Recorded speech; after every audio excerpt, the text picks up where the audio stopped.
d'intérieur spécialisé dans le bien vivre chez soi. Aujourd'hui, nous allons parler des mouvements et surtout comment bien se mouvoir dans son habitat.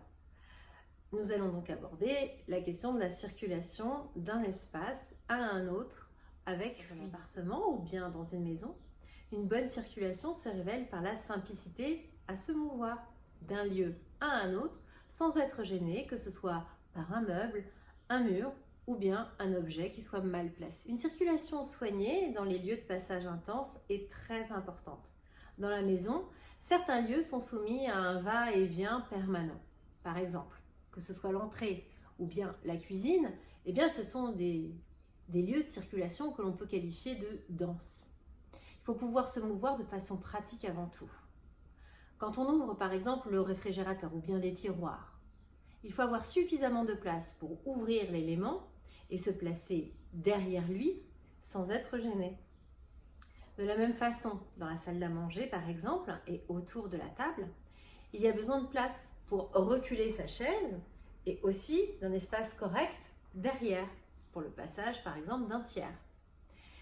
Dans l'aménagement d'une maison, l'ergonomie est primordiale pour se mouvoir en toute sécurité et avec sérénité. Et on a remarqué qu'avec l'envie de soigner la circulation à sa juste valeur, eh bien, certaines mesures sont à connaître. Je vais vous en donner quelques-unes. Par exemple, entre un îlot et un mur, il faut compter au moins 90 cm. Entre une table basse et un canapé, comptez 60 cm. Et au moins 110 cm pour des chaises autour d'une table d'une salle à manger par exemple. Il ne faut pas hésiter à faire le vide aussi pour favoriser une bonne circulation et donc un bon mouvement. En pensant que la circulation est un espace inutile et vouloir à tout prix le combler, eh bien trop souvent on meuble de façon excessive. Pour bien faire, il ne faut pas surcharger les pièces de manière à avoir une fluidité dans le mouvement et dans cette liberté de mouvement. Dans la salle de bain, créer une circulation calée sur votre rythme de vie est important. C'est une pièce qui est stratégique dans la maison. La salle de bain est un espace où l'on passe du temps.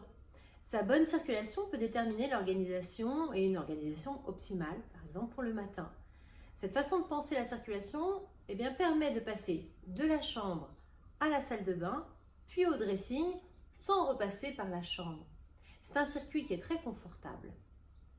Pour se mouvoir en toute sécurité et avec assurance, je vous propose de ne surtout pas oublier dans les pièces d'eau de mettre un sol qui soit antidérapant. Cela assurera votre pas et votre sécurité aussi dans vos mouvements. De la même manière, dans les espaces que l'on va appeler de circulation, comme les couloirs ou bien les escaliers, ceux-ci doivent être bien éclairés pour permettre le pas sûr et un mouvement en toute liberté. Voilà, j'espère que ces quelques conseils vous seront utiles. Je vous remercie de votre attention. Je vous dis à très bientôt. C'était Sylvie Châtaignier, votre architecte d'intérieur de l'atelier Modular Design. À très bientôt. Au revoir.